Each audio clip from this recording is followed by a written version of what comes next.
अस्सलाम वालेकुम my YouTube family, कैसे हैं आप सब लोग। होपफुली सब ठीक ठाक होंगे। हम भी अल्हम्दुलिल्लाह ठीक है। आज का जो मेरा व्लॉग है इसमें मैं आपके साथ शेयर करने लगी हूँ अपनी फुल डे रूटीन जो है वो बच्चों के साथ भी होती है, हस्बैंड के साथ भी होती है, लेकिन मेरी जो रूटीन है ना वो हस्बैंड के साथ है। और फ़िलहाल बच्चे नहीं हैं। बच्चों के साथ जो रूटीन होती है ना वो थोड़ी टफ़ होती है, लेकिन अभी यहाँ पे मैं आई हूँ ना, नई जगह है, नया माहौल है, मुझे थोड़ा एडजस्ट करते हुए टाइम लग रहा है। और कैसी है मेरी रूटीन वो मैं आगे आपको व्लॉग में बताऊंगी। यहाँ पे जी आज का जो मेरा व्लॉग है वो मैंने स्टार्ट किया सुबह से। पहले मैं नाश्ता वगैरह बना के आदि को दिया, वो चले गई अपनी ड्यूटी पे, फिर मैं सो गई थी। फिर जब मैं उठी हूँ ना तो ये शामी कबाब का मिक्सचर मैंने रात को बना के रखा हुआ था, तो बस अभी मैं इसकी टिक्कियाँ बना रही हूँ। आज के जो शामी कबाब है ना ये मैंने चिकन में बनाए हुए हैं। वैसे मैं जो है ज़्यादातर बीफ में बनाती हूँ।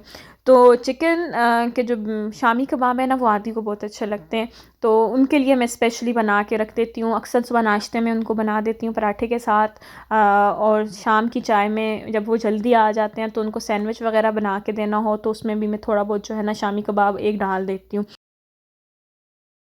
सबसे पहले जो है ना उनकी मर्ज़ी की जो चीज़ें होती हैं ना वो बना के रख देती हूँ। तो बाकी जो है नाश्ता सुबह उनके साथ हो जाता है। जब अगेन मैं उठती हूँ उसके बाद मैं जूस पी लेती हूँ या कोई फ्रूट वगैरह खा लेती हूँ। शाम का खाना जल्दी खाना होता है तो बस फिर दिन को कुछ भी नहीं खाती। तो अभी मैं ये सारी चीज़ें वगैरह बना दूँगी, टिक्कियाँ बना के फ्रिज में रख दूँगी।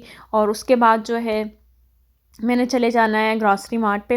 वहाँ से मैंने कुछ ग्रॉसरी भी लेनी है हफ़्ते की, और छोटी मोटी चीज़ें जो है ना किचन की लेनी है। और डाइनिंग टेबल का कपड़ा है वो काफ़ी अरसे से जो है ना ये वाला मुझे अच्छा नहीं लग रहा। मैं कह रही थी इसको चेंज करना है, क्योंकि मेरे आने से पहले आदी ने डाल दिया था और अब डाइनिंग टेबल भी बड़ी पुरानी हो गई है। मैं चाह रही हूँ अब इसको चेंज करूँ। कुछ चीज़ें जो है ना यहाँ पे घर में चेंज करने वाली हैं, तो मैं कह रही हूँ आहिस्ता आहिस्ता इन सब चीज़ों को ना चेंज करना है। तो आदि मुझे कहते हैं थोड़ा हाथ हौला रखो भाई, तुम्हारा वीज़ा आगे एक्सटेंड हो जाता है तो फिर तुम आराम सुकून के साथ ये सारी सेटिंग कर लेना। फिर ऐसा है कि तुम्हारे लिए भी आसानी हो जाएगी कि अब तुमने यहाँ पे रहना है, तुम्हें पता है कि मैंने 1 साल 2 साल स्टे करना है, तो उस हिसाब से अपनी सेटिंग कर लेना। क्योंकि अगर 3 मंथ पूरे हुए तो तुमने चली गई तो उसके बाद फिर जो है ना ये सारी चीज़ें यहाँ पे फ़िज़ूल हैं। क्योंकि मैं तो एक ही यहाँ पे रहता हूँ, एक बंदा हूँ, तो मुझे इतना कुछ ज़रूरत नहीं पड़ता।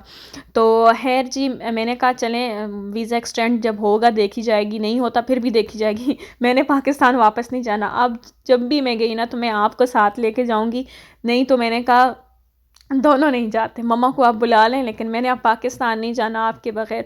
तो फिर वो हंसते होते हैं, कहते हैं नहीं नहीं। अच्छा इतने वो है ना, जब मैं गुस्से में हूँ ना तो कुछ हूँ तो फिर मुझे मुंह से नहीं कहते कि हाँ भाई तुम्हें पाकिस्तान भेजूँ, तुम्हें पाकिस्तान याद आ रहा है या नहीं आ रहा। ऐसे हाथ के साथ जहाज़ को ऊपर की तरफ उड़ाएंगे, फिर नीचे लैंड करेंगे हाथ को, और मुझे कहेंगे पाकिस्तान जाना है। मैं कहती हूँ नहीं नहीं मुझे पता है आप मुझे, मैंने कहा जहाज़ से उठा के पाकिस्तान जाने की जो है ना वो तैयारियां कर रहे हैं। तो पीछे मुझे किसी ने कमेंट किया आप रोज़ व्लॉग डाला करें, कुछ भी डाला करें पर रोज़ डेली व्लॉगिंग किया करें, हम देखना चाहते हैं आप वहाँ पे क्या कुछ करती रहती हैं। अगर मैं डेली बेस पे जो है ना व्लॉगिंग स्टार्ट कर दूँ तो आप लोग मुझे बताएं कि आप लोग क्या देखना पसंद करेंगे। आप कुकिंग से रिलेटेड वीडियोज़ देखेंगे या जो मेरी डेली रूटीन होती है, यहाँ से मैं उठी ये खाना बनाया, ऐसे नाश्ता बनाया, ये दिया, अभी ये कर रही हूँ, अभी बाहर जा रही हूँ, तो वो वाले आप लोग देखना चाह रहे हैं। तो आप लोगों ने कमेंट्स बॉक्स में बताना है, फिर मैं उस हिसाब से सोचूंगी कि मैं उस तरह की व्लॉगिंग स्टार्ट कर दूं। अगर रोज़ाना नहीं तो हफ्ते में 3-4 व्लॉग जो है ना वो मैं डाल दिया करूँगी अपनी रूटीन के मुताबिक। तो रूटीन में यही होगा कि रोज़ाना जो मैं खाना बनाती हूँ वही चेंज होगा, बाकी रूटीन तो वही होगी मेरी, सोना जागना, बाहर आना जाना। क्योंकि लास्ट टाइम मैंने अपने घूमने के ब्लॉग्स डाले थे तो उसमें मुझे इतने अच्छे व्यूज़ नहीं आए। मेरी ज़्यादातर ऑडियंस जो है ना वो कुकिंग से ही रिलेटेड है। तो आपने कमेंट्स करने हैं, मुझे बताना है कि आप लोग क्या देखना चाहते हैं। अब यहाँ पे जो स्टोर से मैं चीज़ें लेके आई हूँ, ग्रॉसरी मार्ट गई हुई थी, वो भी मैं आपको दिखाती हूँ। बाकी जो किचन की चीज़ें छोटी छोटी मैं आपको दिखाऊंगी ना वो मैं दाइसो से लेके आई हूँ। हमारे यहाँ जैसे $1 शॉप होती है ना तो यहाँ पे दाइसो है, लेकिन यहाँ की जो चीज़ें हैं ना वो बड़ी, मैं कहती हूँ ज़बरदस्त सी है ना, उस तरह नाजुक नहीं है, इनका मटेरियल बहुत अच्छा है और टूटने वाली नहीं है। यहाँ पे बहुत सारी चीज़ें जो है ना वो मैं दाइसो से लेके आई हूँ। कि ये जो डाइनिंग का कपड़ा है वो भी मैं दाइसो से लेके आई हूँ, ये जो ऊपर मेट डालने वाले हैं वो भी दाइसो से लेके आई हूँ, हवन दस्ता ये भी दाइसो का ही है। समझें कि ये सब चीज़ें इतनी अच्छी हैं, इनकी क्वालिटी वाइज ये बहुत अच्छे हैं। और ये जो हवन दस्ता है ना ये उसका नहीं है, प्लास्टिक का नहीं है, ये सिरेमिक का होता है, उसमें है। मेट काफ़ी ज़्यादा जो है ना वो ख़राब हो गया था, वाशरूम का भी, किचन में जो डालने का था वो भी बड़ा ख़राब हो गया था। बस ये सारी चीज़ें छोटी छोटी मैं लेके आई हूँ ना, तो लेकिन पाकिस्तान में हमें $1 में जो चीज़ें मिलती हैं, किसी की क्वालिटी बहुत अच्छी होती है और कोई बहुत ज़्यादा नाज़ुक होती हैं, लेकिन यहाँ की जो क्वालिटी है ना चीज़ों की, थोड़ी एक्सपेंसिव है, लेकिन बहुत मज़े की थी। यहाँ पे मेरे पास जो छोटी प्लेट्स थी सालन वाली, वो टूट गई थी मुझसे, तो फिर वो भी मैंने 2 रख ली थी एहतियातन के, चलें काम आ जाती हैं। बाकी जो है किचन की कुछ चीज़ें ख़त्म हुई हुई थी, जिनमें लहसुन, अदरक था और फ्रूट्स भी एंड हुए हुए थे। जैम जो है वो ख़त्म हुई हुई थी, वो बस मैं ले आई हूँ। मैंने ये कोशिश की थी ना कि आज किचन की और बाकी जो चीज़ें हैं ना ग्रॉसरी में जितनी भी है ना, वो मैं लेके आ जाऊँ। तो मुझे डाइसो से दूसरे मार्ट पे जाना था ना, वो काफ़ी दूर था, तो मेरी कोशिश यही थी कि मैं ज़्यादा से ज़्यादा चीज़ें आज कवर करने की कोशिश कर दूँ।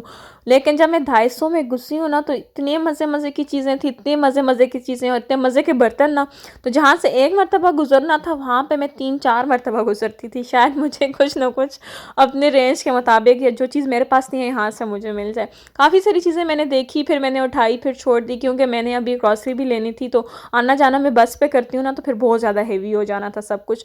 तो ख़ैर जी, यहाँ पे मैंने डाइनिंग के ऊपर कपड़ा डाल दिया। डाइनिंग को आपने बिल्कुल इग्नोर करना है। डाइनिंग जो है ना, मेरे बंदे ने उसके ऊपर गरम देगची, कढ़ाइयाँ रख के उसके ऊपर इतने बड़े-बड़े निशान डाले हुए हैं। तो अभी मैंने आज इस मरतबा दूसरा वाला कपड़ा लेके आई हूँ, ताकि वो जो है ना छुप जाए।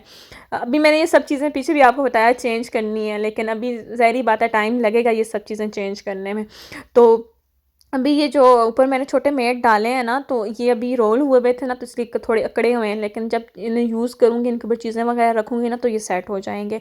बाकी यहाँ पे मैंने इसके ऊपर चीनी दान रखा है, और छोटी-मोटी जो चीज़ें लाई थी वो भी मैं आहिस्ता-आहिस्ता रखूँगी, लेकिन अभी बस प्लेट्स वगैरह और साथ में फ़ोक रखी है कि अच्छे लग रहे हैं या नहीं लग रहे, लेकिन काफ़ी अच्छा लग रहा था। छोटा-सा डाइनिंग टेबल है 2 बंदों के लिए ना, ये ज़बरदस्त रहता है। घर के कामों में बंदा जब लगता है ना, तो समझ ही नहीं लगती, शाम हो जाती है। आज मेरे साथ भी बिल्कुल ऐसा ही हुआ है कि अभी असर हो गई थी, फिर मैंने जल्दी से नमाज़ पढ़ी, क्योंकि खाना मैंने जल्दी बनाना होता है, और वही वाली टेंशन है, आज क्या बनाऊँ, आज क्या बनाऊँ? तो बस फिर मैं पहले सोच रही थी कि आज मैं चिकन बना लेती हूँ या कढ़ाई वगैरह बना लूँ, लेकिन फिर मैंने सोचा कि रोटियाँ बनानी पड़ेंगी, तो चलें आज बिरयानी बना लेती हूँ। और ये वाली बिरयानी जो है ना, इतने मज़े की और जल्दी बनने वाली है ना, कोई आपको इसके ऊपर मेहनत नहीं करनी पड़ेगी। मैंने बस जल्दी से प्याज ब्राउन किया, टमाटर, अदरक, लहसुन ये दरदरा सा कूट के, हरा मिर्चें, और ये सारी कुछ एक ही कढ़ाई में मैंने मिक्स की हुई थी, और सारी मैंने जो है ना प्याज ब्राउन करने के बाद बीच में डाल दी। उसके बाद हल्का सा इनको मिक्स किया, बिरयानी मसाला भी बीच में डाला हुआ था, ज़ीरा, सब कुछ जितने भी मसाले थे वो सारे डाले हुए थे, और डालने के बाद जो है ना इसको हल्की हल्की आंच पे मैं इसको पकने के लिए छोड़ दूँगी। टमाटर भी अपना पानी छोड़ेगा, चिकन भी छोड़ेगा, तो बस उसमें ये गल जाएगी। उसके बाद चावल बॉयल करके मैंने इसमें डाल देने।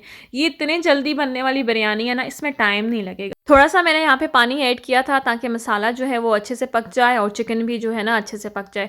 बस यहाँ पे अब मैंने बिरयानी को दम लगाना है। मैंने वैसे देखा है ना, अगर आप कोई चीज़ प्लानिंग से बना रहे हैं, जैसे हम लोग बिरयानी बना रहे हैं, प्याज़ काटना है, ये करना है, वो करना है, तो वो हमें बहुत मुश्किल लगेगा। लेकिन यहाँ पे मैं अचानक ये चीज़ बना रही थी ना, तो मुझे बिल्कुल भी मुश्किल नहीं लगा, और लगे हाथों मेरे पास चने भी बॉयल थे, वो भी मैंने डाल दिए हैं, जिसकी वजह से जो है ना ये चिकन चना बिरयानी हो गई बहुत ही ज़बरदस्त ना। बिल्कुल ऐसे लग रहा था जैसे वो देगी स्टाइल में हम लोग चना बिरयानी खाते हैं या चिकन चना बिरयानी खाते हैं ना, उस तरह का टेस्ट दे रहा था। बस मैंने इसको 20 से 25 मिनट के लिए अच्छी तरह दम देना है, बिल्कुल हल्की आंच पे, ताकि जो चावलों में थोड़ी सी कसर बाकी है ना, तो वो दम में अच्छे से निखर के सामने आ जाए। बिरयानी में इस चीज़ का ख्याल रखा करें कि चावल ज़्यादा कुक हुए ना डाला करें। जब बॉयल करके डालते हैं ना, आधी कनी उसमें रखा करें, ताकि चावल जो है ना वो निखर के सामने आए और चावल टूटे ना। यहाँ पे मैं आपको मज़े की बात बता दूँ कि हमारे एरिया में जहाँ पे मैं अभी रह रही हूँ ना, तो यहाँ पे सब कोरियन ही हैं, फ़ॉरेनर कोई भी नहीं है, और पाकिस्तानी तो दूर-दूर तक नहीं है। बांग्लादेश के लोग हैं, लेकिन वो भी थोड़े फ़ासले पे रहते हैं। लेकिन मज़े की बात ये है कि जिस फ्लैट में मैं रहती हूँ ना, सब कोरियन ही हैं, और हम लोग हैं 3rd फ्लोर पर। तो जब भी मैं बिरयानी या पुलाव या फिर चिकन बना रही होती हूँ, हम लोग ज़ाहिर बात है मसाले इस्तेमाल करते हैं, वो लोग तो ये मसाले नहीं खाते। तो आधी मुझे कहते हैं, मैं जैसे ही गाड़ी से उतरता हूँ और जैसे ही घर की तरफ ऊपर की तरफ आना स्टार्ट होता हूँ ना, तो मुझे खुशबू आ जाती है। मैं कहता हूँ आज ही बेगम ने मसालेदार कोई चीज़ बनाई होगी। तो आज भी सेम यही हुआ कि जैसे ही मैं उनको लेने के लिए नीचे गई हूँ, तो मुझे कहते हैं हाँ बताओ आज क्या बनाया? मैंने कहा बस कुछ नहीं, सिंपल सा, मैंने कहा सालन बनाया है, आपके लिए सब्ज़ी बनाई है। कहते हैं नहीं नहीं नहीं, ये जो खुशबू है ना, ये सब्ज़ी की नहीं है, ये बिरयानी की है। तो मैंने मैंने कहा हाँ, मैंने बिरयानी बनाई है। तो उन्होंने कहा देखो मैंने कैसे पहचान लिया। तो मैंने कहा ज़ाहिर-सी बात है यहाँ पे जितने भी हैं वो उबला हुआ खाते हैं, तो हम लोग मसालेदार चीज़ें खाते हैं तो उनकी खुशबू होती है। तो वो आपको आ गई होगी, बिरयानी की तो वैसे भी इतनी खुशबू होती है जब हम मसाला डालते हैं उसमें। तो चलें जी, ख़ैर बातों-बातों में यहाँ पे बिरयानी को बहुत अच्छा-सा दम लग गया था और हमारी मज़ेदार सी बिरयानी जो है ना वो बन के तैयार हो गई है। चलें जी, आज के व्लॉग को यहाँ पे एंड करती हूँ और आपसे एक रिक्वेस्ट है, अगर आप मेरे चैनल पर आते हैं, आपको मेरी कोई वीडियो अच्छी लगती है, उसको लाइक शेयर ज़रूर कर दिया करें और सब्सक्राइब भी कर दिया करें। आप लोगों के ही सपोर्ट की वजह से हम लोग इस प्लेटफॉर्म के ऊपर आगे बढ़ते हैं। चलें जी, इस रिक्वेस्ट के साथ इस व्लॉग को एंड करूँगी। इंशाल्लाह नेक्स्ट व्लॉग में आप लोगों से मिलूँगी, तब तक अपना ख्याल रखिएगा। अल्लाह हाफ़िज़।